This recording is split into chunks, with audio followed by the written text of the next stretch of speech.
सगा साथियों, अध्याय 9वां फड़प्पन शक्ति उपासना का दर्शन का अगला है। इसमें हमने पिछली वीडियो में देख चुके थे और ये अगली वीडियो में उसी का है और हम इसे आज पढ़ेंगे। तो साथियों, आप ज़रूर से ज़रूर शेयर और लाइक और सब्सक्राइब ज़रूर करें। तो आदि रावेन पेरी ओलने कौवा के माध्यम से अपने दाऊदाई का पता उठाने की कोशिश की, परंतु अमरकोट में उनका कहीं पता नहीं चल पाया। कौवा के द्वारा वे उन तक खाने की चीज़ें पहुंचाते रहे। कौवा प्रतिदिन अमरकोट में जाकर फरावेन शैलगागरा के निवास स्थल में खाना रख आया करता था। कालांतर में जब समुद्र का पानी नदी के मार्ग से संपूर्ण रूप से बह जाने पर धरातल नजर आया, तब दोनों बच्चे फिर से अमरकोट गए। वहाँ पर उन्हें धरती माता के गर्भ से एक बहुत बड़ा जल स्रोत बना दिखाई दिया, जिससे जल का फव्वारा निकलकर बाहर बह रहा था।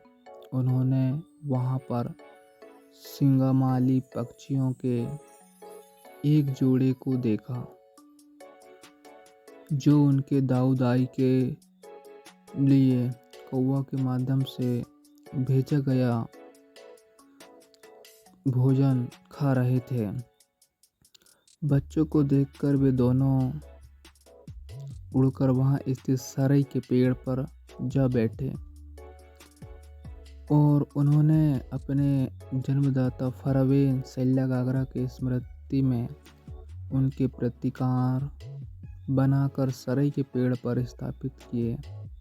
सिंगमाली पक्षी उनके क्रियाकलाप को देखकर उनके पास आ गए और उनके द्वारा चढ़ाया गया खाना खाते रहे, जिसे देखकर उन बच्चों को ऐसा महसूस हुआ कि उनके दाऊदाई साक्षात पक्षियों का रूप धारण कर उन्हें आशीर्वाद देने वहां आ गए।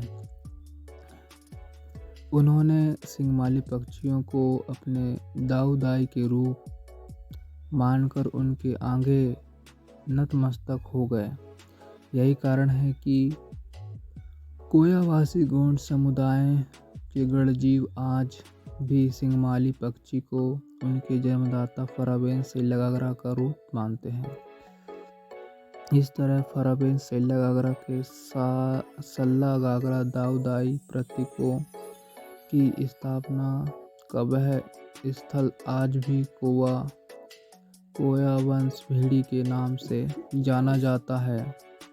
अमरकोट के उसी वंश भीड़ी से आज जल धारा निकलकर प्रभावित है, जिसे गोंड समुदाय के लोग नराल मदाल दाऊदाई झिरिया कहते हैं।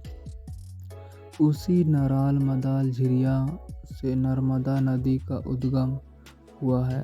कोयावासी गोंड समुदाय के गढ़जीवों की यह मानता है कि फरावेन शैलगागरा प्रकृति की वह नर्मदा दाऊदाई शक्ति है, जिसकी कोया से नव जीवगण निर्माण होते हैं और सिंगार द्वीप में विचरण करते हैं। उन्हीं के क्रिया प्रक्रिया से आदि रावेन पेरी और आदि सुकमा पेरी का जन्म हुआ और कोवा पिलांग की धारा के रूप में वे प्रभावित होकर सिंगार द्वीप में पहुँचे। गोंडी गढ़जीवों की यह भी मानता है कि जब तक गढ़जीव जीवित होता है, तब तक वह बेन रूप में होता है और जीवांत के पश्चात वह पेन रूप होकर प्रकृति के 5 तत्वों में विलीन हो जाता है। इसलिए जन्मदाता फराबेन शैलगागरा की उपासना के फरापेन शैलगागरा अर्थात शैलगागरा शक्ति रूप में अनादिकाल से करते चले आ रहे हैं। अमरकोट की वंश भेड़ी से उद्गामित नर्मदाल झिरिया के जल स्रोत की बहाव से जो नहीं प्रभावित हुई बहाव से नदी प्रभावित हुई है उसे नर्मदा नदी कहा जाता है, जो गोंडी बेन समुदाय के पूर्वजों का जन्मदाता फराबेन शैलगागरा का प्रतीक है। अमरकोट की उसी कोया वंश भेड़ी को वर्तमान में वंश भेड़ा कहा जाता है। कोया पिलांग धारा को कपिल धारा कहा जाता है। उसी नदी किनारे आदि रावेन, पेरियोल और सुकमा पेरी ने इस सिंगार द्वीप में आगे चलकर अपना वंश विस्तार किया। नर्मदा और उसके सहायक नदियों के किनारे जहाँ रहने योग्य कोप थे वहाँ उन्होंने अपने निवास बनाए। उनकी संख्या बढ़ जाने पर वे गोंडोला में रहना आरंभ किए। संपूर्ण कोयामुरी द्वीप में समूह में उनका विस्तार हुआ।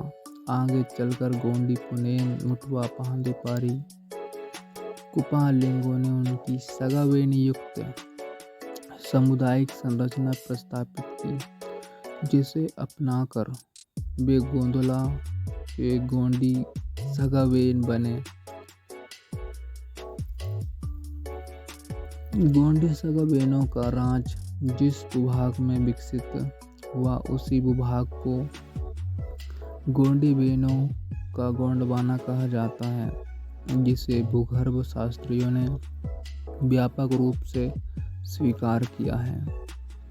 युक्त सिंगार दीप्ता फड़ा कुल्लुप कथासार के आधार पर यह पुष्टि होती है कि प्राचीन काल में अर्थात आदि नूतन युग के आरंभ में महाप्रलय से सामूहिक विनाश हो चुका था और समंदर के मध्य में छोटे से अमरकोट द्वीप में फराबेन शैलगागरा ने कोया वंश गणजीवों के पूर्वजों को जन्म दिया। वैज्ञानिकों ने भी यही सिद्ध किया कि करीब 35 करोड़ वर्ष पूर्व कभी अमरकोट से उद्गामित नर्मदा नदी के घाटियों में एक महाझील था, जहाँ पर अमरकंटक पर्वत स्थित है। पृथ्वी के गर्भ में निरंतर रूप से बहने वाली स्थल उथल पुथल से अमरकोट के इर्द गिर्द वाला महाझील कालांतर में अट गया और वहां से नर्मदा नदी की धारा बह निकली। गोंड समुदाय के गणजीव जिस फरापेन, सजूरपेन, बुढ़ालपेन, सिंगबोगापेन, मरागबुरुपेन, भिलोटापेन, ठाकुरपेन की उपासना सर्वोच्च शक्ति के रूप में करते हैं, उसके सल्ला और गागरा दो प्रतीक होते हैं। सल्ला का प्रतीक लंबाकार और गागरा का प्रतीक वलयाकार होता है। वलय में 12 घाघरा होते हैं, जो संपूर्ण 20 मंडल के 12 ग्रह एवं संपूर्ण गोंड समुदाय के 12 सगाओं के द्योतक होते हैं। सल्ला का लंबाकार प्रतीक आस तत्व का द्योतक होता है। जिस प्रकार 20 मंडल का हर एक ग्रह अपनी कक्षा में अपनी शल्ला रूपी आस तत्व के आधार से परिक्रमा करते हैं और अपनी गुरुत्वाकर्षण शक्ति के बल पर एक दूसरे से परे किंतु जुड़े होते हैं, ठीक उसी तरह कोयावांशी गोंड समुदाय के 12 सगाओं के गणजीव अपने अपने सका कक्ष में बंधु भाव से रहते हैं और विषम सगाओं से पृथक रहकर भी पारी संबंधों से जुड़े होते हैं। गोंडी दर्शन के अनुसार फड़ा पेन शक्ति की उपासना ने संपूर्ण सम और विषम सगाओं के जन्मदाता शक्ति की उपासना है।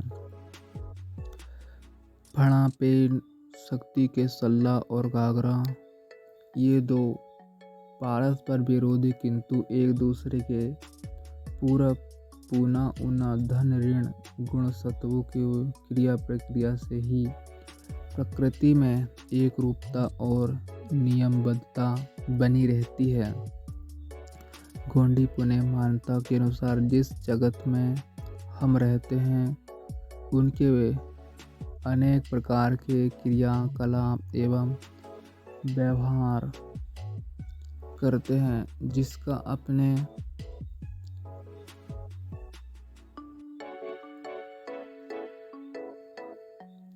पांच ज्ञानेंद्रियों से अनुभूति लेते हैं। वह जीव जगत सत्व है।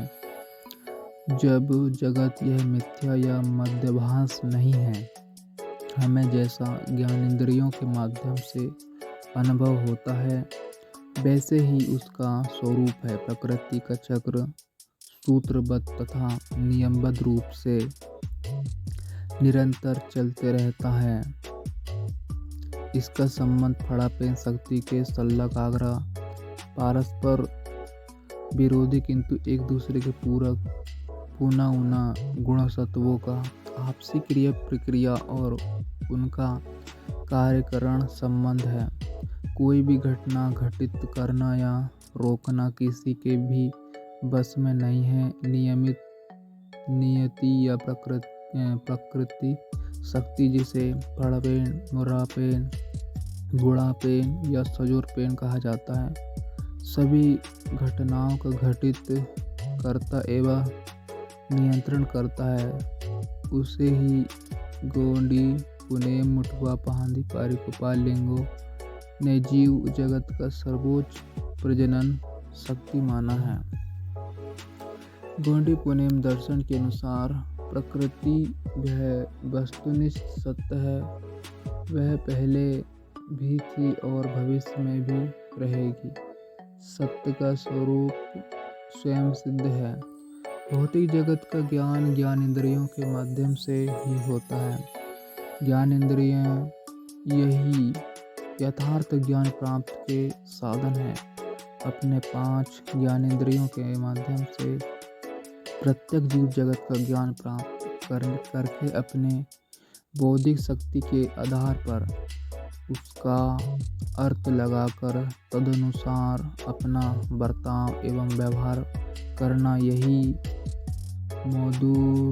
मोदी बुद्धिमान गणजीव का कर्तव्य है।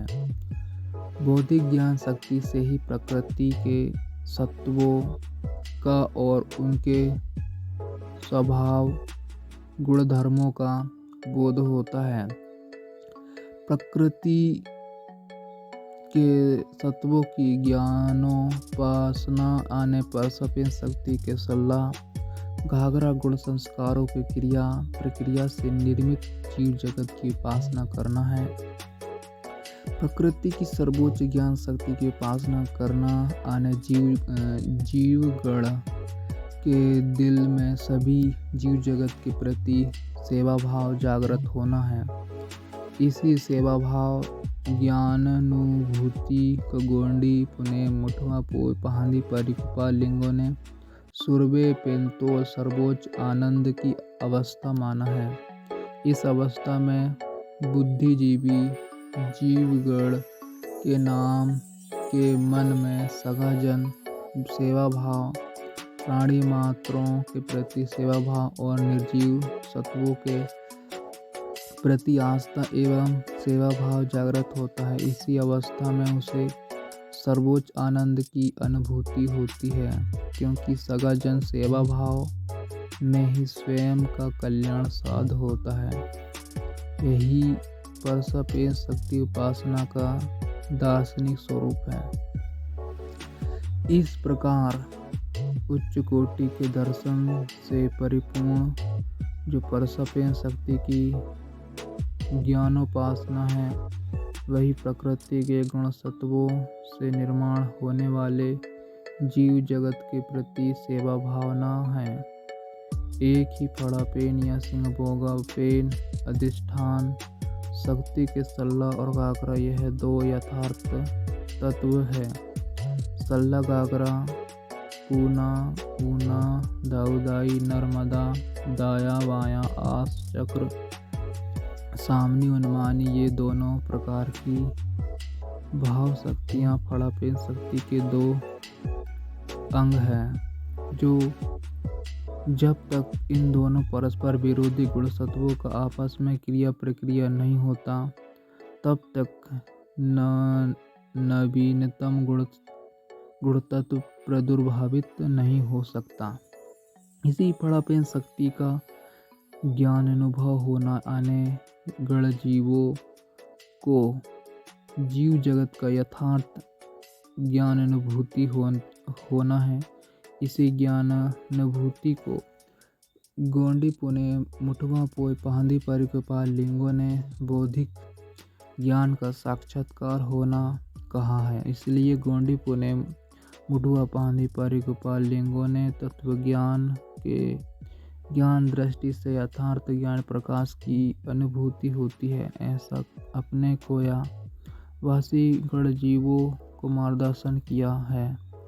रूपोलांग पहांदी परिकपाल लिंगो मुठवा पोय का गोंडी पुणे दर्शन प्रकृति और जीव जगत को मिथ्या नहीं मानता, अर्थात परसपेन रूपी दाऊदाई शक्ति के क्रिया प्रक्रिया से जो जीव जगत प्रादुर्भावित होता है, वह सत्य है, मिथ्या नहीं। गोंडी पुणे मुठवा पोय रूपोलांग पहांदी परिकपाल लिंगों के अनुसार हर एक गणजीव का ध्येय सुरवे पेंतोल अर्थात परम सुख की प्राप्ति है, जो मूंद सूल मार्ग से प्राप्त हो सकती है।